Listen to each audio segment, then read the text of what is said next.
మూసేసి మరి చర్చికి ఎప్పుడు వస్తావు చెప్పు. నీళ్ళటోడికి మామూలు బాప్తీసం ఇవ్వండి రాయ్, సెప్టిక్ ట్యాంక్ లో ముంచేద్దాను నేను. నువ్వు అట్టాగే తీసుకున్నావారా? రోజు సెప్టిక్ ట్యాంక్ లో తాగి తిని పవిత్రం అవుతున్నావా యాదవా? క్రైస్తవ పాస్టర్లకి క్రైస్తవులకి గనక మీ గుడ్లకి ఏమైనా సిగ్గుంటే ఈడి గడ్డెట్టండి.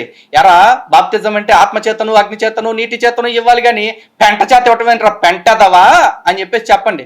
లేదనుకోండి నేనే పరదరగా ఇక ప్రతి వీడియోలో కూడా చెప్తా, బాప్టిజం అంటే ఏంటంటే పెంటలో ముంచి లేపటమే బాప్టిజం అని చెప్పేసి. ఎందుకంటే పెంట తొట్లో ముంచి లేపుతా అన్నాడు, పెంటదవా మరి అలా కూడా ఇచ్చే బాప్తిజం ఉంటే అలా ఎంతమందికి ఇచ్చున్నారో ఇప్పుడు దాకా ఎంతమంది తీసుకున్నారు.